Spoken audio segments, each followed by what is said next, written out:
Hello everyone, I am Ramya. I'm an intern at Lexis & Company. I hope you all are fine and safe. So before starting my topic, I want to ask a question from you all. That have you thought about what are the rights of a child born in a void or voidable marriage?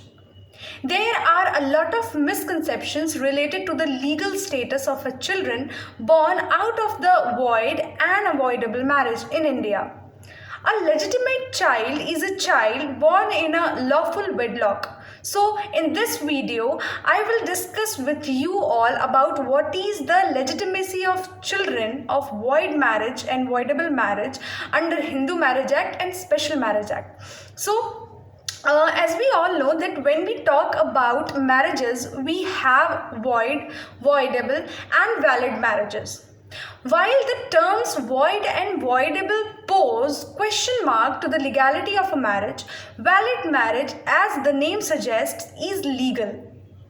The major uncertainty that gets highlighted in such scenarios will be the legitimacy of a child in an annulled marriage.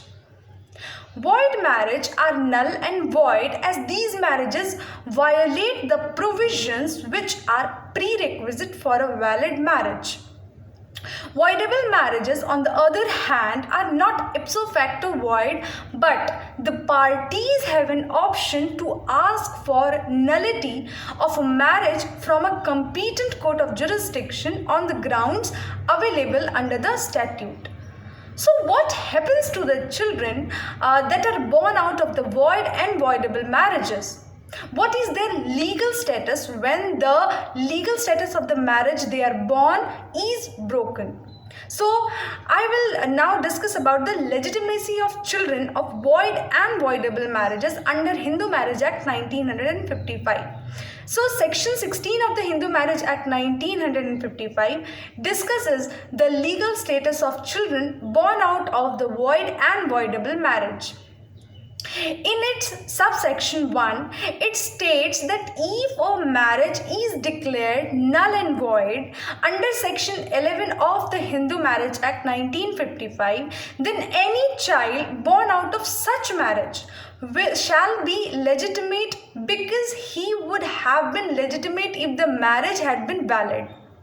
Section 16 in its subsection clause 2 states that where a decree of nullity is granted in respect of a voidable marriage under section 12 of the Hindu Marriage Act 1955, then a child begotten or conceived before the decree is made shall be deemed to be a legitimate child notwithstanding the degree of nullity. Now I will discuss about the rights of a child born out of such marriages under the Hindu Marriage Act 1955. Section 16 clause 3 states that children born out of a marriage which is null and void or which is annulled by a decree of nullity shall have the rights in or to the property of any other person except his parents in any case where for the passing of this act such child would have been incapable of possessing or acquiring any such rights by reason of his not being the legitimate child of his parents. So now I will discuss about the legitimacy of children of void and voidable marriages under Special Marriage Act 1954. Under section 24 of the Special Marriage Act 1954, a marriage will be void if it's a bigamous marriage, a marriage with a person of unsound mind or having other mental disorder, a marriage with a male below 21 years or with female below 18 years, or a marriage with a person within the degrees of prohibited relationship. And under section 25 of the act, a marriage is voidable if the marriage has not been consummated owing to the willful refusal of the respondent, or the respondent wife was at the time of marriage pregnant by some other person than the petitioner husband, or the consent of either party to the marriage was obtained by coercion or fraud. Section 26 of the Special Marriage Act 1954 discusses the status of a children born out of a void and voidable marriages. In its subsection 1, it states that if a marriage is declared null and void under section 24 of the Special Marriage Act 1954, then any child born out of such marriage shall be legitimate because he would have been legitimate if the child had been valid.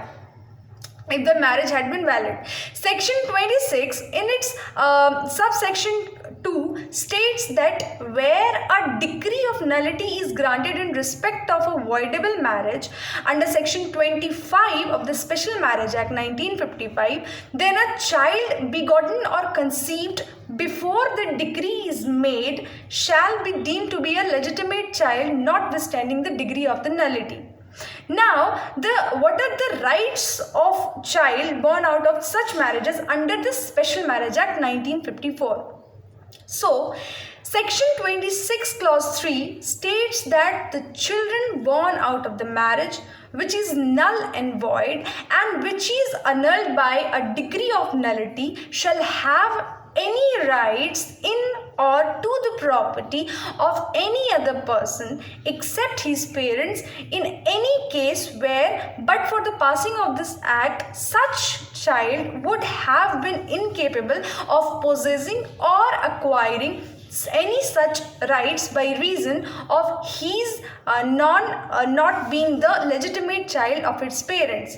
So in this video, I have discussed about the rights of a child that are born out of this, such marriages under Special Marriage Act and Hindu Marriage Act. I hope you liked my video. Thank you and have a nice day.